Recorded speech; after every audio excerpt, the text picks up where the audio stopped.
শিক্ষার কোনো শেষ নেই, নেই কোনো বয়সসীমা। কথাটা কিন্তু আমরা প্রত্যেকেই প্রায় জানি। আর কথাটা কতটা সত্যি সেটাও কিন্তু আমরা প্রত্যেকেই মানি। কারণ আমরা প্রত্যেকটা দিন এই জীবনে প্রতিটা সময় কিন্তু শিক্ষা লাভ করছি সমস্ত কিছু থেকে। সবসময় শিক্ষা বলেই যে পুঁথিগত বিদ্যা সেটা কিন্তু নয়। আমাদের সাংসারিক জীবনেই বলো, বা আমাদের ছেলে মেয়েদের কাছ থেকে, বা আমাদের এই ওয়াইটিতে কাজ করতে এসে এখানে প্রতিদিন কিন্তু আমরা শিক্ষা লাভ করছি প্রতিটা জিনিস থেকে। শুধুমাত্র একটা অ্যাপে কাজ করতে আসলে কাজ করলাম, ভিডিও দিতে হয় ভিডিও দিলাম, কিন্তু সেখানে নয়। প্রতিটা বিষয়ের জন্যই কিন্তু শিক্ষার প্রয়োজন হয়। অনেক কিছুই জানতে হয়, অনেক রুলস থাকে, অনেক রেগুলেশন থাকে, সেগুলো মেনেই কিন্তু কাজ করতে হয়। সংসারে যেমন শুধু এসে যে কোনো কাজ করে দিলেই হয় না, সেটা কিন্তু একটু সুন্দরভাবে গুছিয়ে করাটাও কিন্তু একটা কাজ। কাজ মানেই যে যা হোক করে কাজটা মিটিয়ে দেবো সেটা কিন্তু নয়, তার মধ্যেও সৌন্দর্য থাকে। সবাই কিন্তু সব কাজ সুন্দরভাবে গুছিয়ে করতে পারে না, সেটা কিন্তু প্রত্যেকেই জানে। তো চলো, অনেক কথা তোমাদের সঙ্গে হবে, অনেক গল্প হবে। তার আগে আমার পরিচয়টুকু তোমাদের জানিয়ে দিই। নমস্কার বন্ধুরা, কেমন আছো তোমরা? আশা করি তোমরা সকলে খুব ভালো আছো। সিম্পল ব্লগস উইথ অনুষা চ্যানেলে সকলকে স্বাগত জানিয়ে আরও একটা নতুন ব্লগ নিয়ে চলে এসেছি তোমাদের কাছে। তো সকাল সকাল দেখতে পেলে একদম রেডি শেডি হয়ে চলে এসেছি বাবুকে আনতে স্কুলে। আর এখনের যা ওয়েদার, তাই জন্য ব্যাগের নিত্য প্রয়োজনীয় জিনিসের মধ্যে ছাতা, রেনকোট এই সমস্তগুলো কিন্তু একদম মাস্ট। তাই সেই সমস্ত জিনিসই কিন্তু আমার ব্যাগে থাকে। তো সমস্ত নিয়ে চলে এসেছে। আর এখন রাস্তার অবস্থাটা দেখে বুঝতে পারছো, যাওয়ার সময় দেখলে এক, আসার সময় দেখলে এক। হ্যাঁ বন্ধুরা, যেহেতু বাবুর শরীরটা খুব একটা ভালো নয়, তাই জন্য আসার সময় টোটোতেই চলে এসেছে, কিন্তু যাওয়ার সময় আমি হেঁটেই গেছি। তো টোটো থেকে জাস্ট নেমেছি, গলির মধ্যে এসেছি, ব্যাস। মানে মুষলধারে বৃষ্টি শুরু। তো একটা সামনে কারখানা ছিল, বাবুকে সেই কারখানার মধ্যে দাঁড় করিয়ে রেখেছিলাম এবং আমি ছাতা নিয়ে বাইরেটা দাঁড়িয়েছিলাম। তো বৃষ্টিটা অনেকটা কমতে একদম সামান্য যখন ঝিমঝিম পড়ছিল, সেই সময় কিন্তু আমরা হাঁটা শুরু করেছি আবার বাড়ির উদ্দেশ্যে। আর দেখলে তোমরা, মন্দির পেরিয়ে কিন্তু বাড়ির সামনে চলে এসেছি, কিন্তু বৃষ্টি কিন্তু এখনও পড়ে যাচ্ছে। সেটা কি তোমরা বুঝতে পারছো? আর জানো তো, আজকে হচ্ছে সোমবার, তাই জন্য মন্দিরে আমাদের যে নতুন শিব মন্দির প্রতিষ্ঠা হয়েছে, তাতে কিন্তু বেশ পরিমাণে ভিড় জমেছে ভক্তদের। তো অবশেষে ঘরে এসে পৌঁছালাম, কিন্তু অবস্থা একদম শেষ হয়ে গেছে। ছাতা হাতে থাকলেও পিঠে ব্যাগ, বাবুকে সামলে কিন্তু জামা কাপড়গুলো প্রায় ভিজে গেছেই। তো চলো এইগুলো আগে ছেড়ে নিই। বাবুকে এসে জামা কাপড় ছাড়িয়ে দিয়েছি, আর ও রেনকোটটা সঙ্গে নিয়ে গেলেও কিন্তু রেনকোটের প্যান্টটা আমি নিয়ে যাইনি, কারণ আকাশের অবস্থা যে পরিমাণে ছিল। আমি যখন স্কুলের উদ্দেশ্যে বেরিয়েছিলাম, রোদ ঝলমলে আকাশ, সেই কারণে কিন্তু জাস্ট রেনকোটের জামাটুকুই নিয়ে যাওয়া হয়েছিল। আর এখন দেখো, ওই যে জানলা দিয়ে দেখা যায় আবার রোদ ঝলমলে আকাশ কিন্তু উঠে পড়েছে। মানে কখন কি যে হয় কিছুই বোঝা যায় না। তো আমি কিন্তু রেনকোটটা যে নিয়ে যাচ্ছিলামই না, বাপি জোর করে বলল নিয়ে যাও, কখন কি হয় বলা যায় না। তো সেই কারণে নিয়ে গেছিলাম। আর দেখো আমার কত কাজে লেগে গেল। তো চলো, বাড়িতে তো এসেছি, বাড়িতে এসেও তো কাজের শেষ থাকে না, সমস্তগুলো গুছিয়ে নিই। আর এই যে জামা কাপড়গুলো তো ভিজে গেছে, ঘামেও ভিজেছে, বৃষ্টির জলেও ভিজেছে, আর কিছু জামা কাপড় কাচতেও হবে। তো সেইগুলোই টুকটাক নিচে ফেলে দিচ্ছে, যেগুলো কাচার আছে, আর যেগুলো শুকনো দেওয়া আছে সেইগুলো ওই যে উপরে শুকনো দিয়ে এখন নামলাম। নেবে কি করব জানো? এখন যাব স্নানে, কারণ স্কুল থেকে আসার পর তো আমার মাথা একদম গরম থাকে, তাই মাথাটা ঠান্ডা করার প্রয়োজন আছে।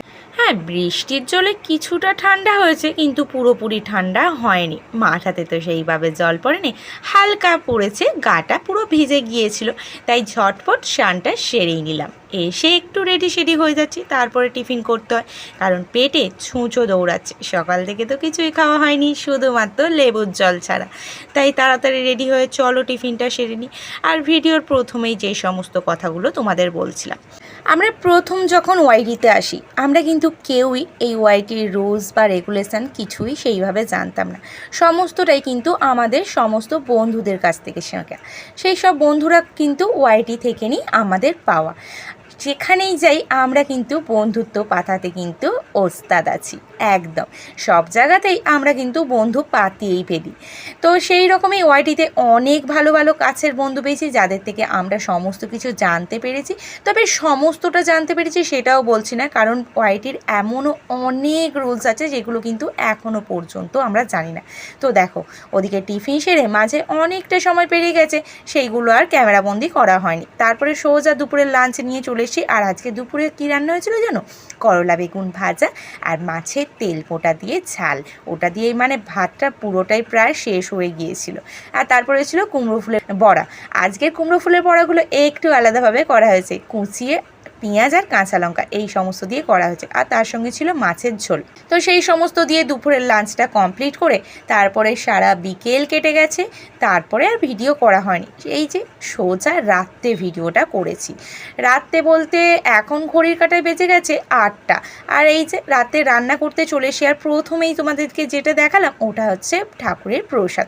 আজকে যেহেতু বললাম না সোমবার আছে, তো মন্দিরে ভোগ দিয়েছিল। সেই ভোগ নিয়ে এসেছিল বাবু আর ছোটদা, গিয়ে ভোগ নিয়ে এসেছিল।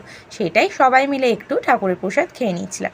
আর আজকে একটু রাতে বানাবো চিঁড়ের পোলাও, সবার জন্য না, আমাদের দুটো পুচকের জন্য। বাবু বলল রুটি খেতে একদম ভালো লাগছে না, একটু চিঁড়ের পোলাও বানিয়ে দাও।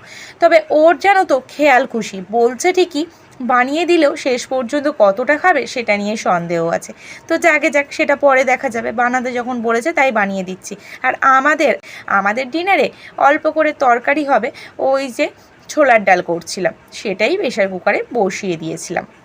তো চলো চিড়েটা ভালোভাবে ধুয়ে নিই। আর এটা যেহেতু চাল ছিঁড়ে, ধুয়ে নেওয়ার পরেও বেশ কিছুক্ষণ ভিজিয়ে রাখবো। আর কিভাবে আমি চিড়ের পোলাওটা বানাই একদম সহজ সরল বাচ্চাদের জন্য, সেটা কিন্তু আজকে তোমাদের সঙ্গে শেয়ার করব।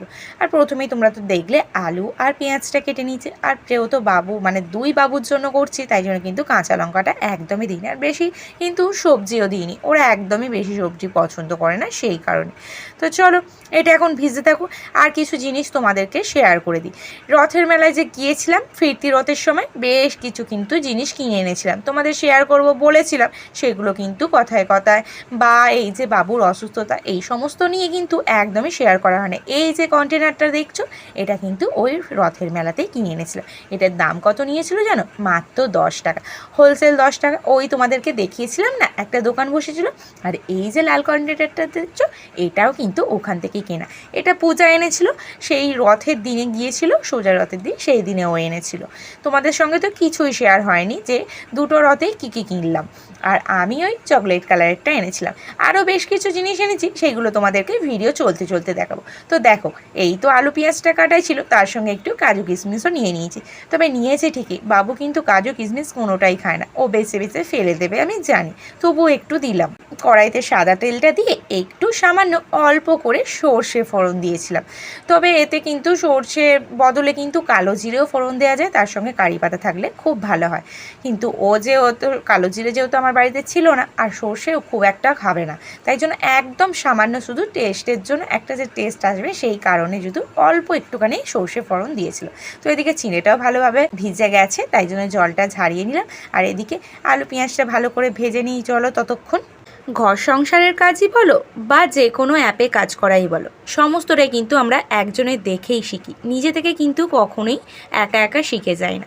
ঘর সংসারের কাজ মায়েদের দেখে শিখেছি, তারপরে শ্বশুরবাড়িতে এসে শাশুড়ির থেকে অনেক কিছু শেখা।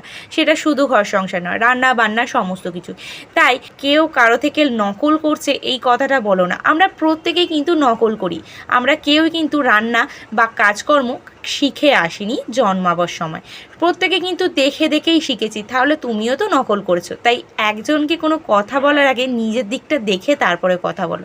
ওয়াইটিতে আমরা যদি এসে ভিডিও বানাই, হ্যাঁ আগের ভিডিওর কোয়ালিটি এখনের ভিডিওর কোয়ালিটি অনেক তফাৎ হয়, সেটা আমি জানি, কারণ দেখে দেখেই মানুষ শেখে। আমিও কিন্তু দেখে দেখেই শিখছি।